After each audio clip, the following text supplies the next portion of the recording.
मुसाफिर तमाशा देख नाचेंगी Sharmin full tubelight अब सारे सारे सवालों की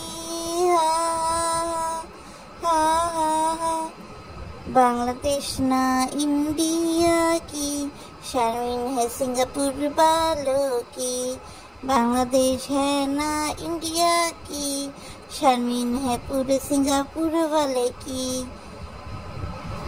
আসসালামু আলাইকুম দর্শক, কেমন আছেন সবাই? আবারও চলে আসলাম নতুন একটা ভিডিও নিয়ে। দর্শক, শারমিনের যে অবস্থা তাতে শারমিনের মনে একটাই এখন গান বাজে, শারমিন বদনাম হুই বিল্লাল তেরে লিয়ে, শারমিন বদনাম হুই বিল্লাল তেরে লিয়ে, শারমিন কি গাল গোলাপি চাল না ভাবি রে, হাই ঝুন্ডু বাম হুই বিল্লাল তেরে লিয়ে। আসসালামু আলাইকুম দর্শক, দুইবার আসসালামু আলাইকুম দেওয়ার কারণ দর্শক, শারমিন যা ঘটনা ঘটাই ফেলাইছে দর্শক, এই দেখে আমি আর কি বলবো। এর আগের ভিডিওতে সে আমাদের মতো অশিক্ষিত বাঙালিকে বোঝাতে চেয়েছে কি করে গুগল ট্রান্সলেটর ব্যবহার করে তার মতো একটা অশিক্ষিত মূর্খ নারী সিঙ্গাপুরে গিয়ে সিঙ্গাপুরিয়ান ভাষা শিখে ফেলেছে। এবং গতকাল রাত্রে সে যে ভিডিও দিয়েছে সেখানে সে বোঝাতে চেয়েছে যে 4-5-6 দিন পর গিয়ে সে একটু স্বস্তি পাচ্ছে। স্বাভাবিক ব্যাপার, স্বস্তি পাওয়ার কারণ তো আছে, কেননা যবে থেকে সিঙ্গাপুর পৌঁছাইছে তবে থেকে তো হোটেল রুমে সেই যে বন্দি হয়ে সে ক্লায়েন্ট সার্ভিস দিয়ে যাচ্ছে, সেই ক্লায়েন্ট তো তাকে ছাড়েই না। তার যত মধু তত তো নিংড়ায় ক্লায়েন্টের খাইতে হবে।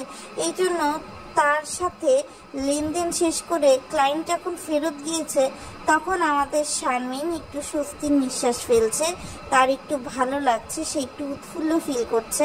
এই জন্য সে একটু বেশি সাজুগুজু করেছে, চোখে সানগ্লাস পরেছে এবং সে এক প্রকারের হাঁপ ছেড়ে বেঁচে এই দীর্ঘ 5-6 দিন পর গিয়ে আমাদেরকে দেখাতে চাচ্ছে হচ্ছে তার হোটেল রুম। দর্শক, আমরা যখন কোথাও ঘুরতে যাই বা ট্রিপ প্ল্যান করি আমরা জানি আমাদের বাজেট কতটুকু, এবং সেই হিসাবে দর্শক আমরা কিন্তু রিটার্ন কবে করব তা আমরা জেনে থাকি।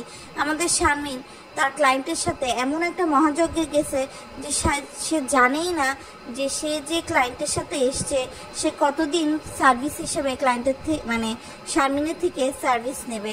এই জন্য শারমিন বাংলাদেশ থেকে রিটার্ন টিকিট কেটে যায়নি, আর এই জন্যই নাকি সিঙ্গাপুরে গিয়ে তার অনেক সময় লেগেছে।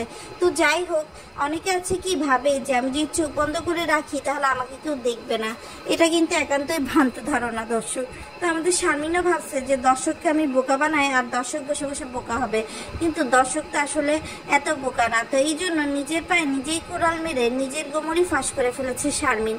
আর আমিও বুঝে গিয়েছি যে কেন আসলে শারমিন সিঙ্গাপুরে, কেননা শারমিন নিজেই বলেছে তার পরবর্তী ডেস্টিনেশন থাইল্যান্ড, আর অন্যান্য জায়গায় সে ঘুরতে যাবে। এইসব জায়গায় দর্শক নীল ছবি বানানো হয়। এছাড়া বাংলাদেশে বিভিন্ন বি গেট সি গেটের আপনার যে ভিডিও ক্লিপসগুলো আছে বা মিউজিক ভিডিওগুলো আছে সেগুলো বানানো হয় দর্শক। এখন আবার বিল্লালের মতো গাধার মতো দর্শক আপনারা প্রশ্ন করেন না যে আপনারা জানেন কি করে বা আপনি এটা জানেন কি করে। যারা একটু পেপার পত্রিকা সংবাদ মাধ্যমে সংবাদ দেখে থাকে তারা খুব ভালো করেই জানে। তো দর্শক, যেটা বলছিলাম সেটা হচ্ছে আপনার শারমিন আবার বলে যে টাকা একটু জমুক আমি আবার যাব। তার মা আয়াগিরি করে দর্শক ঢাকা মেডিকেলে। বড় ভাইটা মনে হয় প্রতিবন্ধী ভাতা পায় দর্শক, না তো চায়ের দোকানে চা বানায়। ছোট ভাই তো একটা উড়নচণ্ডী, বিয়ে করে ঘর জামাই হয়ে এখন ওইখানে যে স্বপ্নে তার একটা চ্যানেল খুলে দিয়ে খাইতেছে, আর বইয়ের টাকায় খাইতেছে, আর নিজে একটা চ্যানেল খুলছে যদি কোনো রকম চলে। যাও বা একটা লোক দেখানো আগে কাপড়ের ব্যবসা করতো, সেই কাপড়ের ব্যবসা এখন আর করে না। তাহলে সেই মেয়ের কাছে এত টাকা আসে কি করে? সেই মেয়ে না কোনো চাকরি করে, না ব্যবসা করে, না টিউশনি করে, না গান গেয়ে মনোরঞ্জন করে। আমরা সবাই জানি যেটা বাংলাদেশে থাকতে ওই অনেক আশ্রমে গিয়ে গলায় মালা পরে বিভিন্ন শরীয়তপুর আরো অঞ্চলে গিয়ে শারমিন গান গেয়ে বেড়াতো। ইভেন ভিগো লাইভও করতো মিমকে দেখা দেখি। এই ভিগো লাইভেই মিম আর শারমিন যখন ভিগো লাইভ করতো শারমিন তখনই কিন্তু এক ব্যক্তির চোখে পড়ে, ধরে নিন যে মিস্টার এক্সের চোখে পড়ে। এবং সেই মিস্টার এক্স, আমি নামটা বলতে চাচ্ছি না আপনাদের কাছে, কেননা নামটা বললে একটু কন্ট্রোভার্সি সৃষ্টি হতে পারে, তো আমি মিস্টার এক্সই বলছি। তো মিস্টার এক্স যখন দেখে যে না শারমিন ভিগো লাইভে এত সুন্দর লাইভ পারফর্ম করছে, তখন যেহেতু মিস্টার এক্স অনেক বড় লোক, তার মনে হয় যে না আমি তো এই পারফরমেন্স একদম নিজের বিছানায় চাই। তো এই ভেবে কিন্তু সে শারমিনকে সম্পূর্ণ তার অর্থায়নে, অর্থাৎ মিস্টার এক্সের অর্থায়নে সিঙ্গাপুর নিয়ে যায়, যে কারণে এক প্রকার গোপনীয়তা অবলম্বন করেই কিন্তু শারমিন হচ্ছে আপনার সিঙ্গাপুরে আসে। সিঙ্গাপুরে যাওয়ার আগের দিন নতুন বউরা যেভাবে সাজগোজ করে, তেমন হাতে মেহেদি দিয়ে, কানের দুল, চোখে আইলাইনার, ঠোঁটে লিপস্টিক দিয়ে যায়। আপনারা ভালো করে খেয়াল করবেন, এই যে দীর্ঘ 5-6 দিন পর শারমিন তার ভিডিও দিয়েছে, সেখানে কিন্তু তার হাতের মেহেদি উঠে গেছে।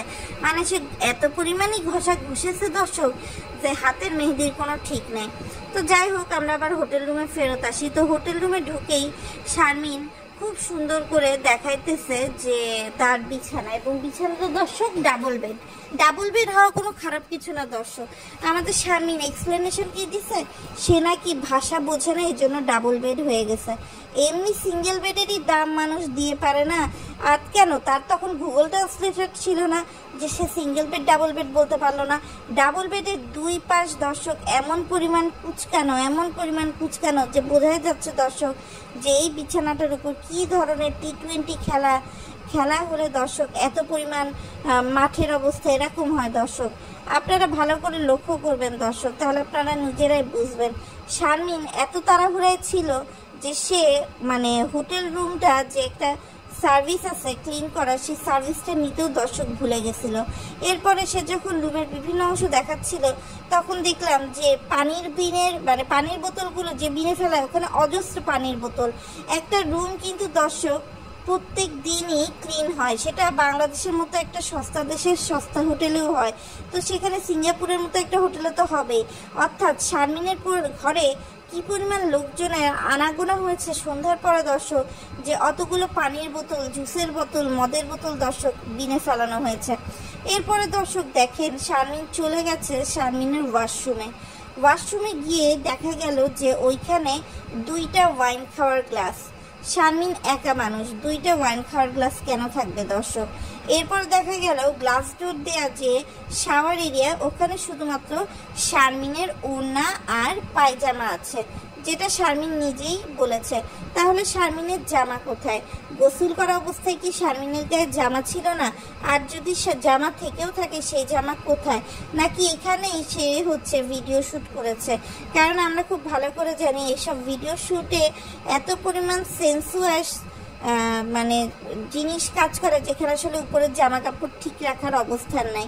তো শারমিন আসলে নিজেই নিজের গোমরগুলো ফাঁস করেছে। আমরা শুধু আপনাদেরকে পয়েন্টে পয়েন্টে ধরিয়ে দিচ্ছি। এখন যদি এই ভিডিও দেখে শারমিনের জয়েন্টে ব্যথা হয়, তাহলে আসলে কিছু করার নাই।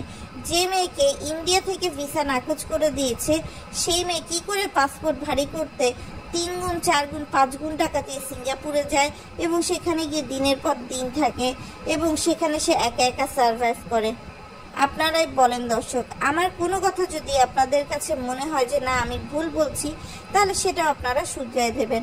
এ থেকে বোঝাই যায় যে নীল ছবির নায়িকা হিসেবেই শারমিন গিয়েছে, যেখানে সে নিজের ইজ্জত, শরীর, দেহ বিক্রি করে দিয়ে সিঙ্গাপুরে তো রাত কাটিয়ে এসেছে অনেকগুলো। এবার তার পালা হচ্ছে থাইল্যান্ডে যাওয়ার। আমি জানি না এরকম একটা পাবলিক প্রপার্টিকে বিয়ে করে রাজের কি হবে।